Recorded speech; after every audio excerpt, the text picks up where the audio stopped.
PSC ചെയർമാന്റെയും അംഗങ്ങളുടെയും ശമ്പള വർധനവിനെ ആദ്യം ധനവകുപ്പ് എതിർത്തതായി cabinet രേഖ.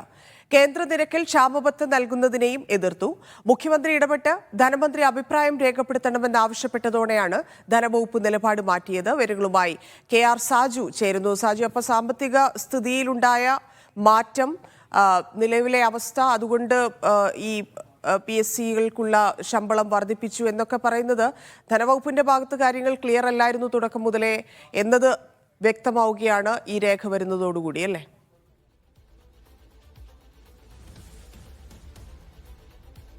Dhanya, cabinet നോട്ടാണ് ഇപ്പോൾ പുറത്തു വന്നിരിക്കുന്നത്. അതുപ്രകാരം സാമ്പത്തിക പ്രതിസന്ധി ചൂണ്ടിക്കാട്ടി തന്നെ PSC ചെയർമാന്റെയും അംഗങ്ങളുടെയും ശമ്പളം കുത്തനെ വർദ്ധിപ്പിക്കുന്നതിനെ ആദ്യഘട്ടത്തിൽ ധനവകുപ്പ് എതിർത്തിരുന്നു എന്ന് വ്യക്തമാകുകയാണ്.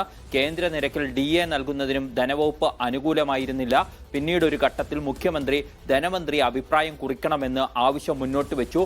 ഈ ഘട്ടത്തിലാണ് ധനമന്ത്രി കേന്ദ്ര നിരക്കിൽ DA നൽകാം എന്ന നിലപാട് സ്വീകരിച്ചുകൊണ്ട് ആ ധനവകുപ്പിന്റെ ആദ്യത്തെ നിലപാടിൽ മാറ്റം വരുത്തിയത്.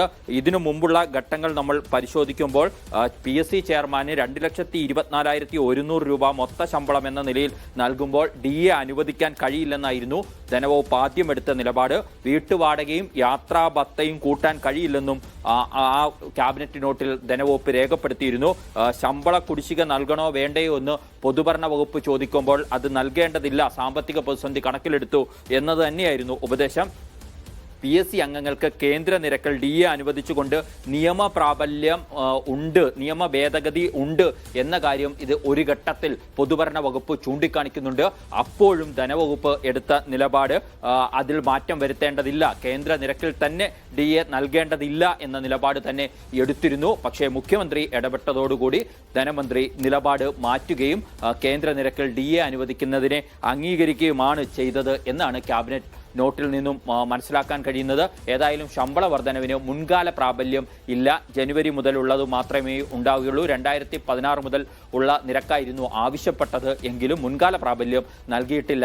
അതുപോലെ തന്നെ യാത്രാഭത്തയും വീട്ടുവാടക അലവൻസും അതേപടി നിലനിർത്തുകയായിരുന്നു. നേരത്തെ ധനവകുപ്പ് ചൂണ്ടിക്കാണിച്ചിരുന്നു ഇങ്ങനെയൊക്കെ ചെയ്യുമ്പോൾ 3.5 ലക്ഷത്തിന് മുകളിലേക്ക് ശമ്പളം പോകും എന്ന കാര്യം. അങ്ങനെ തന്നെ കേന്ദ്ര നിരക്കിൽ DA ഏർപ്പെടുത്തിയതോടെ സംഭവിച്ചു. 3,60,000 രൂപയായി മാറും PSC ചെയർമാന്റെ ശമ്പളം, 3.5 ലക്ഷമായി മാറും PSC അംഗങ്ങളുടെ ശമ്പളം എന്നതും ക്യാബിനറ്റ് നോട്ടിന്റെ പൂർണ്ണ രൂപവും ഉത്തരവും വരുമ്പോൾ വ്യക്തമാകുകയാണ്. ധന്യ. ശരി സാജു.